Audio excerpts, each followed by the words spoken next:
Oke, assalamualaikum warahmatullahi wabarakatuh. Masih dalam rangkaian tentang pembuktian dalam logika matematik ya. Nah, di sini kita akan membahas tentang conditional proof atau bukti bersyarat, indirect proof, bukti tidak langsung, dan untuk membuktikan tautologi gitu. Nah, ini adalah masih bagian dari yang kemarin, rule of implication dan rule of replacement. Nah, ini adalah teknik lainnya yaitu conditional proof yang disingkat dengan CP dan indirect proof yang disingkat dengan IP. Oke, next. Nah, apa sih conditional proof itu? Sebenarnya conditional proof atau bukti bersyarat itu sudah kita gunakan di pembuktian matematika biasanya kan. Nah, ataupun walaupun misalkan di bahasa Inggris, ketika kita belajar grammar dalam bahasa Inggris, kita selalu menemukan ada namanya conditional statement. Atau ketika kita belajar pemrograman ya, di sini conditional statement ini selalu ada. Di logika juga, jika maka. Nah, ini jika maka itu disebut sebagai conditional statement atau pernyataan bersyarat. Nah, kalau dalam logika, jika maka itu kita sebut sebagai implikasi kan? Oke. Nah, jika di sini syaratnya sebab kondisinya, maka lalu kita isi dengan akibatnya. Nah, sekarang apa sih bukti bersyarat itu atau conditional proof itu? Yaitu metode pembuktian yang kita lakukan untuk mendapatkan sebuah pernyataan implikasi dengan memanfaatkan asumsi bahwa, jadi kita mengasumsikan, jadi kalau misalkan kita dalam teknik pembuktian logika, si conclusion yang ingin kita tuju adalah jika maka gitu ya. Jadi kalau misalkan ini premis 1, premis 2, premis 3, misalkan kita di sini ingin membuktikan pernyataan yang menggunakan jika maka gitu.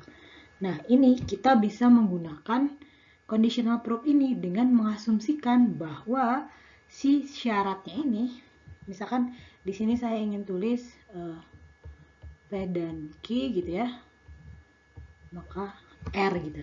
Nah, kita bisa mengasumsikan bahwa si syaratnya ini benar. Jadi nanti kita di sini ditambahkan 4 yaitu P dan Q. Di sini dengan ACP atau assumption conditional proof. Nanti kita akan bahas kemudian, tapi kita jadi nanti dengan proses-proses di sini, oke, nanti kita dapatkan, misalkan di sini kita dapatkan R gitu ya. Nah, ini P dan Q dengan asumsi P dan Q benar, nanti pembuktian kita akan sampai pada kesimpulan R. Nah, kalau sudah sampai pada R berarti kita sudah membuktikan P dan Q maka R.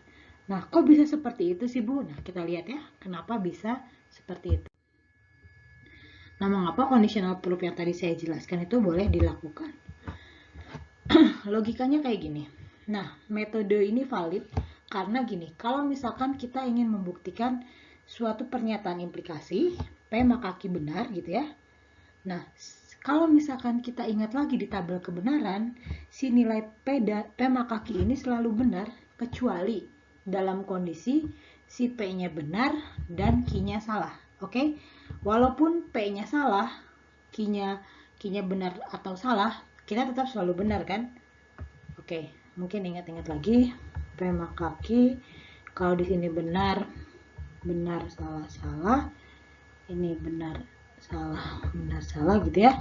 Terus, nah ini kondisionalnya berarti ini benar, ini salah, benar, salah gitu kan.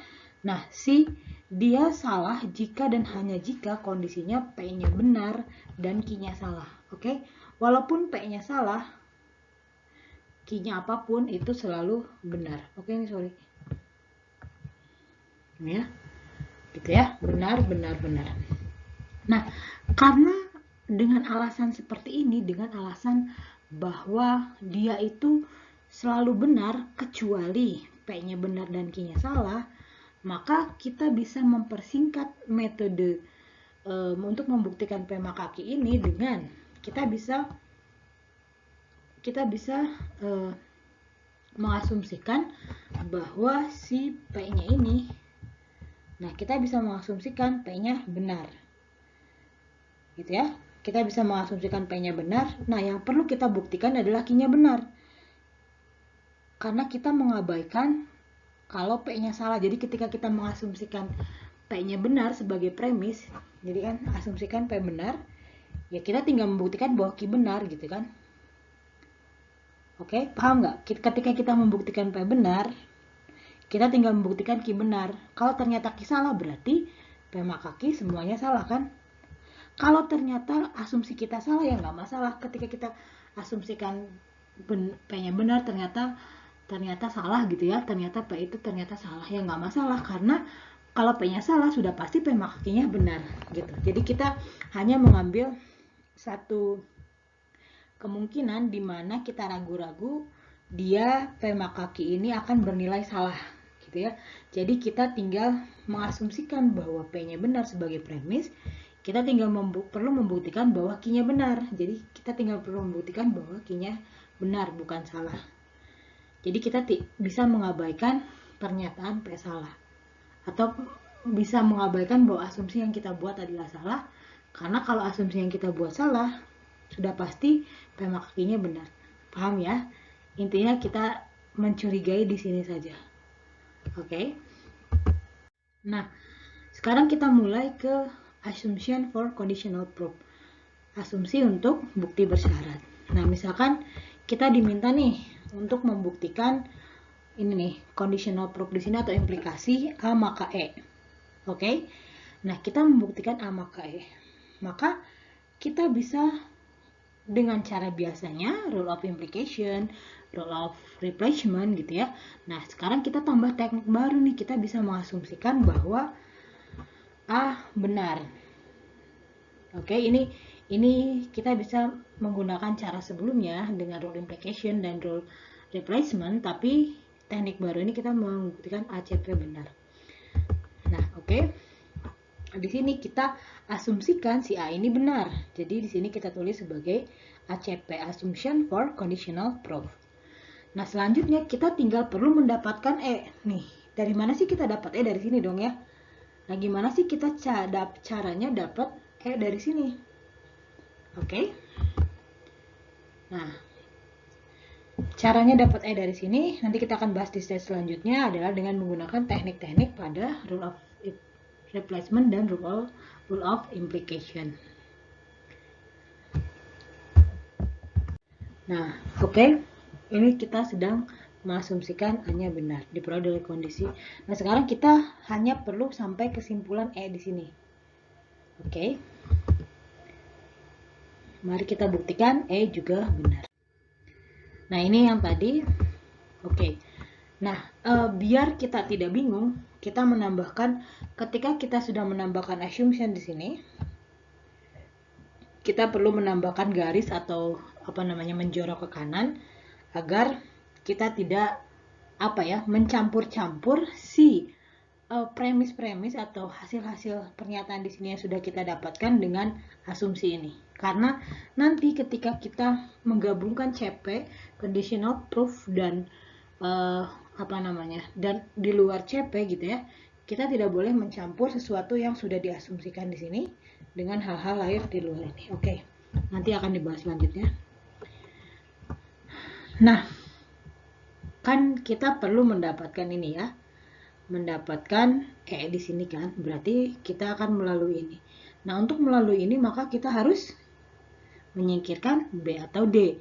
Nah, cara menyingkirkan B atau D yaitu dengan menggunakan B di sini. Nah, B dan C di sini kita bisa peroleh dari 1, 3 modus ponens. Nanti kita bisa selanjutnya kita bisa pakai simplifikasi untuk mendapatkan B di sini kan. Nah, kita tinggal menambahkan addition untuk menambahkan D di sini.